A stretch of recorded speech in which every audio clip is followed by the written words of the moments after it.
Les voy a invitar a hacer la oración. Los que puedan y tienen el don de lenguas, eso. Los que no, decimos oraciones, por favor.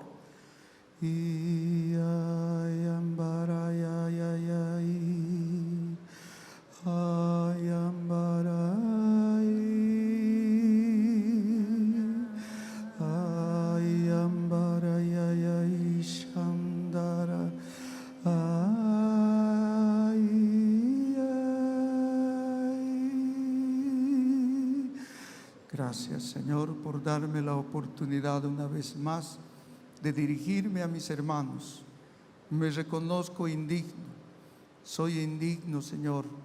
Purifica mi labio y mi corazón para que pronuncie palabras, tu palabra, y prepara los corazones de tus hijos para que lo asimile y vivan de acuerdo a tu palabra, con consuelo, con esperanza, ante todo con conversión. Que vivamos para ti, vivamos y moramos en ti. Amén, amén y amén.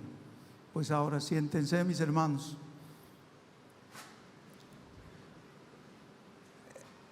¿Es mi impresión o les veo muy apagaditos? ¿Es el calor? ¿Por eso están medio así o le han echado ayer? Echado no estoy diciendo hayan bebido, ustedes se han denunciado solitos. Hermanos, segundo domingo de Adviento. Para muchos de nosotros es un domingo más. No le damos importancia. ¿En qué ciclo estamos?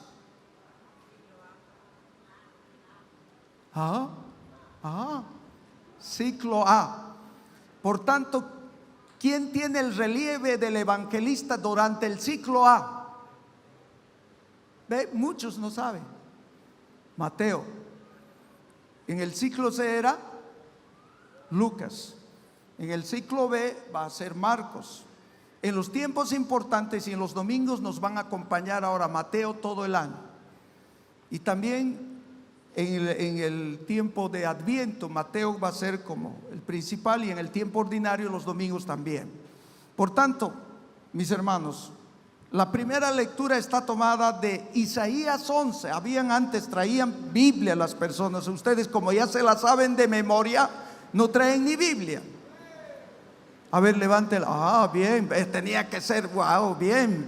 Un fuerte aplauso por los que han traído Biblia.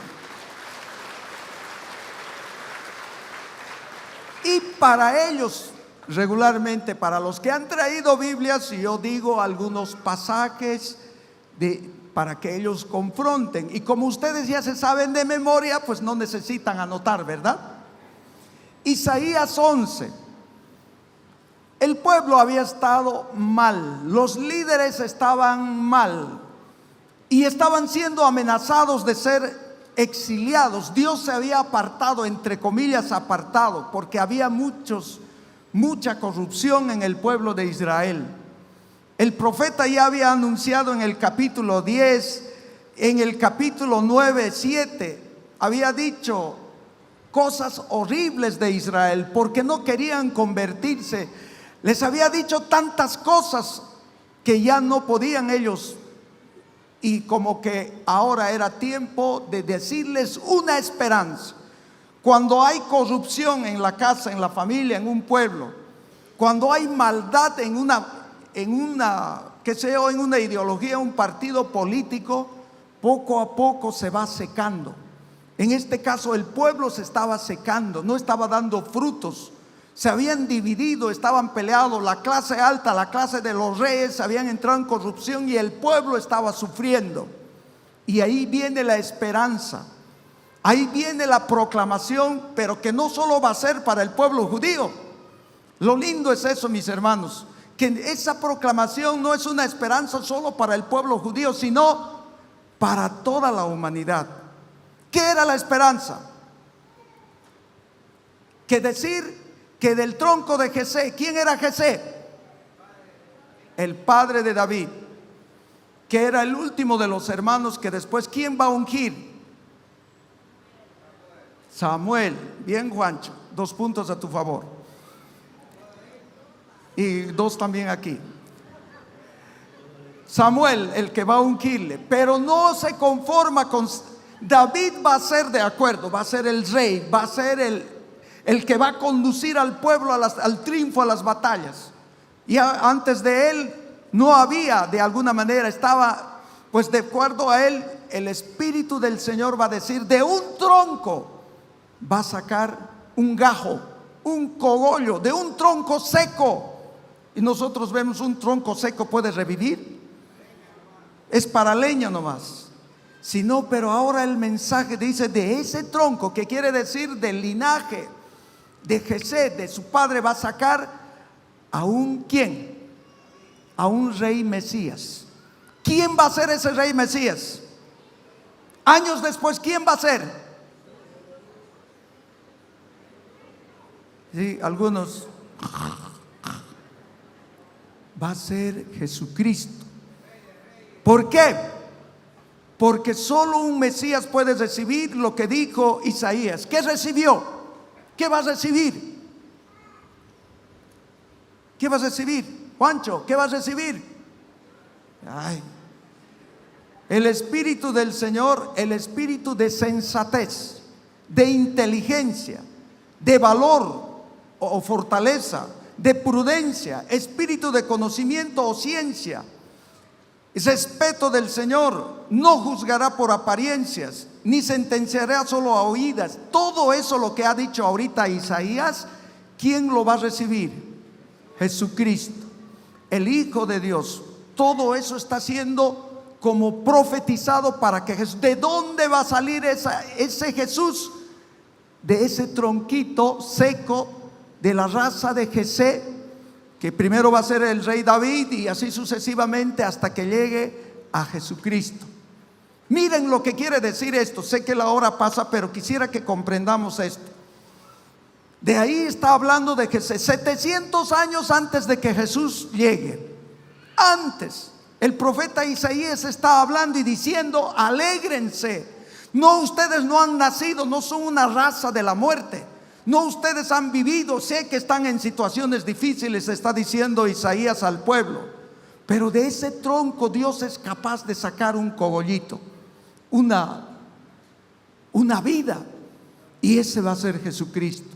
Va a reconciliar la naturaleza, va a volver a crear o recrear lo que fue un origen. Escuchen, de ahí va a decir: va a venir a hacer justicia, va a venir en lo correcto, en la rectitud. Pero también esto, escuchen esto, me encantó. Entonces el lobo y el cordero irán juntos. ¿Podemos ver a un lobo y a un corderito juntos en esta vida? Después va a decir: la pantera se tumbará al ladito del cabrito. Podemos ver a una pantera que está dispuesto y viera como una chuletita, se lo mira a un corderito y van a vivir juntos. No. Después dice: el novillo y el león engordarán juntos, y un chiquillo los pastoreará. La vaca y el oso criarán juntos, se tumbarán y estarán juntitos, dice. El león comerá paja. A veces yo, cuando veo a uno de mis hermanitos que está comiendo su ensaladita o frutita, le digo: uy, un león comiendo pastito, digo, sin embargo es carnívoro. Pero lo importante es esto, mis hermanos: que anuncia el profeta Isaías, un día va a restablecer. No es para esta vida eso, que todos los animales juntos. El otro día una señora viniendo llorando me hizo bendecir una fotografía donde estaban sus hijos, donde estaba el suegro, donde estaban muchos hermanos ahí en la foto, pero que se habían separado ya, que no vivían juntos. Estaba peleado con la nuera, estaba peleado con el, qué sé yo, con la cuñada, etcétera, etcétera.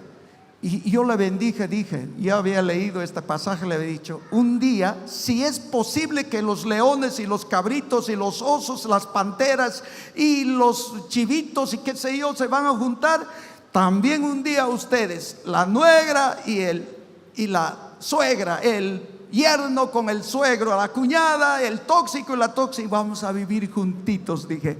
Pues se trata de eso. Dios va a suscitar en nosotros, si es capaz que la creación puede vivir junta, ¿acaso nosotros no podemos doblegar esos corazones orgullosos? Entonces de eso se trata. Bueno, y lo mismo en la segunda lectura, mis hermanos, lo mismo en la segunda lectura. Vamos a, de alguna manera, todavía esto, dice el Señor también hoy día, que todo esto pasará en mi monte santo. El conocimiento del Señor llegará a todas las naciones. Esto no es solo para un pueblo, esto es para todas las naciones y para toda la creación. Todos juntos viviremos felices, pero no en este mundo, sino que ese Mesías, ese ungido, va a traer la salvación y la creación entera va a vivir en armonía cuando, como fuimos creados antes de la expulsión de Adán y Eva. Ahora la segunda lectura, mis hermanos, pues también es interesante. Habían ahí disputa de los hermanos en Roma, de los cristianos en Roma, que ellos entre los más perfectos y los menos perfectos, o los más fuertes y los menos fuertes. Está en Romanos capítulo 15, faltando un capítulo para terminar. Pablo está diciendo que los que somos más fuertes, claro, en la fe, así en la mansión, aquí también hay cristianos de verdad, por su oración, por su fe, por su entrega, por su servicio, son más fuertes que algunos otros que todavía tambalean en sus debilidades, en las infidelidades, que todavía no están constantes, les cuesta madrugar, les cuesta servir. Y entonces, en vez de discriminarnos, en vez de apuntarnos con el dedo, dice Pablo, en vez de decir o en vez de hacer logias, grupos de logias que a veces hay dentro del catolicismo, las grandes cofradías, los que son los más puros, los que son los más ricos, los que miran a los pobres como de segunda categoría, de que había en los romanos, había en los corintios, también hoy en día en la mansión. No les gusta escuchar. Algunos dicen, no te metas con esa porque esa es pobretona, no te metas, esa no tiene cheque, no tiene, etcétera, etcétera. Porque ahí todavía. Y Pablo se da cuenta de eso y los invita a escuchar, a leer la palabra. Él va a decir textual que debemos leer la palabra. Si bien ahora hemos leído del verso 4, pero yo voy a leer desde el verso 1 del capítulo 15. Nosotros los fuertes tenemos que cargar con las flaquezas de los débiles y no buscar nuestra satisfacción. Nosotros los fuertes, quiere decir, el apóstol se cree fuerte porque es un seguidor, está en constante oración, está en constante Eucaristía, en reflexiones, siempre está rezando. Él se cree fuerte y hay gente fuerte, pero más que aprovecharnos del débil, del que es pecador, del que todavía no es crecido, dice, debemos buscar siempre apoyarlos, acompañarlos a ellos. Que cada uno trate de agradar al prójimo para el bien y la edificación común, que no sea solamente para que yo me aproveche, como hay también dentro de la iglesia y como también hay dentro de la renovación carismática, que algunos quieren liderar a toda costa, con calumnias, con injurias, tratando de negar, tratando de acusar a los demás, quieren llegar a ser líderes. Eso es un verdadero pecado. Entonces, mis hermanos, las palabras claves de Romanos va a ser esto: que todos nosotros tratemos de vivir según San Pablo dice acá, lo que entonces se escribió fue para nuestra instrucción, en el verso 4, para que por la paciencia y el consuelo de la Escritura tengamos esperanza. Paciencia y consuelo de la Escritura tengamos. ¿Qué? Los demás se han dormido. No es chiste lo que acabo de decir, tónganlo en cuenta. Cuando una persona lee la palabra de Dios, adquiere ese don de paciencia, de consuelo. ¿Para qué? Para tener esperanza. De nada nos serviría esperar al Señor sin esperanza. Muchos de nosotros estamos esperando de la Navidad, ¿qué? Regalitos, Muchos estamos esperando la Navidad para darnos una chupa, ¿o no? Muchos estamos esperando poner un arbolito, poner, qué sé yo, lucecitas, pero nuestro corazón está más frío que talón de pingüino. Nuestro corazón está más frío que cualquier cosa. Estamos pensando en comer, en beber, en regalitos, en abrazos, que no es malo, pero sin embargo estamos olvidando lo más importante. Esa espera con esperanza, que significa: Señor, quiero cambiar. Señor, quiero compadecerme. Ya no quiero estar molesto con mis heridas. Señor, quiero dar un abrazo, pero de verdad quiero vivir no solo en Navidad, todo el resto del año. Eso es mi deseo, eso te pido en esta Navidad. Que yo quiero ser un pesebre, no un pesebrito ahí externo, sino mi corazón que se convierta en un pesebre para que nazca espiritualmente Jesús y transforme nuestra vida. Miren lo que voy a decir, mis hermanos. En esta última confesiones que tuve en el encuentro, una señora decía: Padre, no sé qué voy a hacer. Mi esposo no quiere ir a confesarse y él comulga toda la vida, que hace unos 10 años que no se confiesa, y dice: ¿de qué me tengo que confesar? Yo soy bueno. ¿Por qué tengo que ir a confesarme? Yo me confieso de manera directa. El decir de qué me tengo que confesar es 10 veces más pecado, porque en su corazón ya hay soberbia y orgullo. Cada día estamos pecando, cada día estamos con ego, con renegar, con protestar, con acusar, con creerme limpio, con creerme puro. No es posible no confesarse para comulgar. Y él dice: yo conozco las debilidades de mi esposo,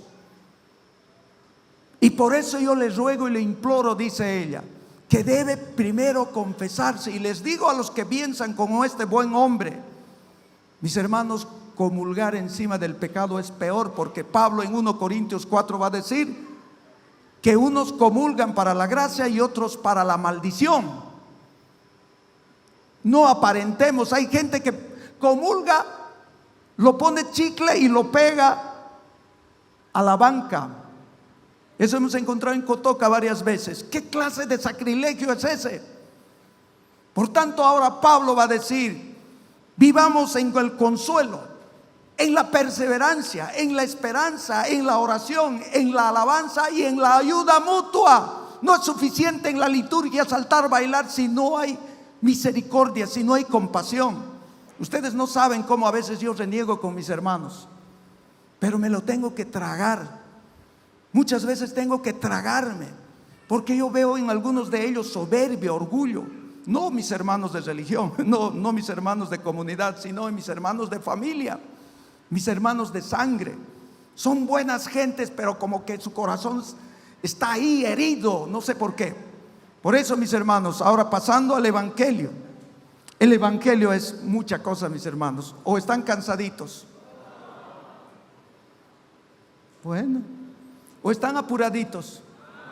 ¿Tenemos hasta las 12:30? ¡Ay, qué lindo! ¡Qué hermoso! Pero les voy a dar otra cita a los que han traído Biblia y no son tan inteligentes como el resto. Les voy a dar este pasaje para que lo mediten, que es 15 también, el capítulo 15 también, pero ¿dónde está? Del 9 adelante. Dice San Pablo ahí, recordando a Isaías, el de la primera lectura. San Pablo dice en Romanos 15:10, para ser más exactos, dice: y en otro lugar dice: pueblos extranjeros, alégrense junto a su pueblo, y de nuevo alaben al Señor todas las gentes de todos los pueblos, que te gloríen y que te glorifiquen. Isaías por su parte dice, Isaías por su parte dice: aparecerá el brote de Jesé, se levantarán los gobiernos de las naciones, y todos los pueblos pondrán en él su esperanza. Eso es lo que les acabo de decir. Tal vez suena un poco difícil y ustedes me dirán qué cosas está hablando el Padre, pero no es difícil. La fe que nos transmitieron es una fe amplia, universal. Por eso, como buenos cristianos que somos, debemos nosotros colaborarnos en ese sentido, mis hermanos. Ahora vayamos a Mateo 3, Mateo 3, el Evangelio. Directamente Mateo pone a Juan el Bautista. Yo les pregunto, ¿quién era el Juan el Bautista?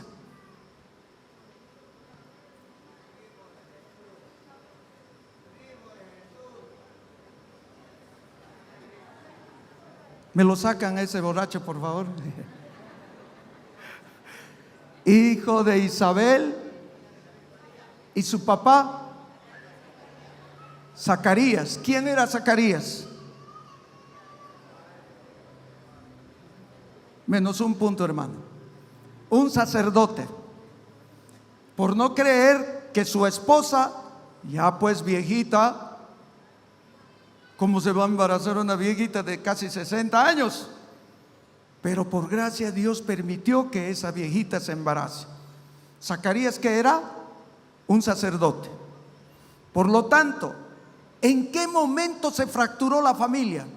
¿Por qué él se tuvo que ir tan lejos y vestirse como andrajoso? Siendo sacerdote, él debería de ser sacerdote del templo. Porque ellos podían heredar el sacerdocio en ese tiempo. Pero imagínense, de repente la voz del desierto, el que anunció Isaías, ahora él está en el desierto. Salía, vivía en el campo, en la selva, comía miel silvestre y cosas del monte. En nuestro tiempo, ¿qué diríamos? ¿Qué comería? Venadito, quizás, tatú, jochipinto, no lo sé, pues pescaditos. Pero él estaba así. ¿Y por qué estaba allá? ¿Y por qué nos presenta Mateo a Juan el Bautista como alguien raro, como alguien marginado? Para tener autoridad, para que su bautismo tenga autoridad, para que él indique al Cordero de Dios, siendo hijo de un sacerdote, de una anciana. ¿Primo de quién? ¿De quién, primo? Ya pues despierten, chicos. ¿Qué pasa si no lo dejamos aquí? Bueno, yo seguiré, allá ustedes si se duermen. Por tanto dice, llevará un manto de camello, un cinturón de cuero, comía miel silvestre. Acudían de él de Jerusalén y de toda Judea, de la región del Jordán, y se hacían bautizar en el río Jordán, confesando sus pecados. ¿Quiénes hacían eso? ¿Quiénes iban y se hacían bautizar? Jerusalén, Judea y todos los alrededores iban. ¿Qué es lo más importante que hacían ellos antes de hacerse echar con agua? Confesaban sus pecados, se declaraban pecadores. Ellos se consideraban pecadores que no estaban bien. Aunque el bautismo de agua de Juan era un bautismo penitencial, pero no era sacramental, ni mucho menos, era penitencial, y eso podían repetirlo cada año, porque era una especie de confesión pública. Yo he adulterado, Señor, y San Juan les metía al agua. Yo he mentido, he robado, les metía al agua. Entonces estaban, todavía no era sacramento. No es que Juan Bautista va a decir yo te perdono tus pecados, no, todavía no, solo los metía. Y si alguno pecado con otra mujer, les metía 5 minutos ahí. Tampoco, no, pero un rato más, un tiempo más. Y de ahí todos estaban yendo. Y aquí viene el punto central que nos va a competir, un punto central que nos va a tocar. ¿Quiénes se acercan? Hermana Aparecida, ¿quiénes se acercan? Los fariseos y los saduceos, dos grupos que chocaban en teología, pero casi eran sinvergüenzas de todos modos. Los dos grupos eran laicos. Los fariseos eran laicos, pero tenían poder y manejaban un dinero del culto y se repartían con los saduceos. Para no entrar en detalles, los saduceos solo aceptaban los 5 libros del Antiguo Testamento, y ellos eran la parte de donde la jerarquía misma controlaban los negocios del templo junto con los fariseos. Si bien eran laicos, pero también de estos laicos podían salir sacerdotes, y de los saduceos también. Estos van allá, pero no declaran sus pecados, solo quieren aparentar con el pueblo recibiendo este bautismo penitencial, pero en el fondo era solamente para que ellos se aprovechen del bautismo de Juan y aparentar que son puros y limpios. Y ahí viene el enojo de Juan, ahí viene el enojo, porque estos eran falsos, no lo estaban haciendo de corazón. ¿Cuál es la palabra de su enojo? Bien, más un punto, Juancho. Raza de víboras. ¿Qué significa? Hijos de la maldad, generación malvada y perversa, en otras palabras. ¿Ustedes creen que me lo van a charlar? En otras palabras, ¿ustedes creen que me lo van a dibujar? Raza de víboras, porque venían con apariencia, porque se creían santos y puros y justos, se creían ellos que tenían la verdad, y van ahí porque habían multitudes. Entonces ellos, como algunos otros, se acercan al Padrecito como aparentando muy piadosos. Ellos eran externamente buenos religiosos, ellos eran externamente religiosos de verdad, porque ayunaban, daban limosna, estaban siempre en el templo, pero su corazón estaba alejado de Dios. Su corazón estaba alejado de Dios, porque se creían, discriminaban a las mujeres, discriminaban a los pobres, siempre se marginaban. Ellos no se dejaban tocar con nadie, porque se creían santos y puros. Y por eso Juan Bautista les va a decir raza de víboras. ¿A quiénes nos suenan los fariseos y los saduceos hoy en día? ¿A quiénes? A nosotros también, porque muchas veces venimos por apariencia, comulgamos sin confesarnos, estamos siempre aparentando, porque servimos, nos creemos más, y a veces ni siquiera sabemos sonreír a los demás, empezando de los curas, los políticos. Pero los malvados son malvados y seguirán siendo malvados. Pero la llamada de atención es a nosotros, los creyentes, los que nos creemos que vamos a misa. Pero Padre, yo doy mi limosna. Pero Padre, yo hago mi rosario todos los días. Yo me confieso cada semana. Yo soy discípulo de Cris y Daniel, y con eso ya estoy salvada. No, raza de víboras. ¿Y qué tu maldad, tu chisme? ¿Qué tal tus acusaciones, tus calumnias? Nos está diciendo de alguna manera raza de víboras, a nosotros los religiosos y a ustedes en general, porque a veces nos creemos y creemos que ya lo tenemos salvado todo. Pues por eso Juan Bautista va a decir con dureza, y pasando de la crítica de los fariseos y los saduceos y los católicos actuales creyentes, nos va a decir que la conversión es posible gracias a la efusión del Espíritu Santo. Gracias a la efusión del Espíritu Santo, porque Él vino a bautizar ¿con qué? ¿Con qué? Ay, por Dios, con agua. ¿Y quién va a venir a bautizar con el fuego y el Espíritu Santo? Jesús nos va a dar eso. No está hablando del bautismo sacramental todavía. Está hablando de esa efusión que hemos recibido. Muchos han recibido efusión en el encuentro pasado, de la semana pasada, que ha sido muy efusivo, ha sido muy bendecido. Hasta este pecador ha lloriqueado un poquito y ha saltado un poquito. Pues sin esa efusión del Espíritu Santo no hay conversión. No se trata de ser buenitos, muchos somos buenitos ya. No se trata de cumplir normas y reglitas. Yo ya he hecho, ahora me tienes que pagar. No se trata de eso, se trata de vivir como Cristo vivió, como Pablo y los santos vivieron. Se trata de enderezar nuestros caminos sin creernos puros, sin creernos más que los demás, sino humildes y servidores, siguiendo al Señor. Que así sea. Amén, amén y amén.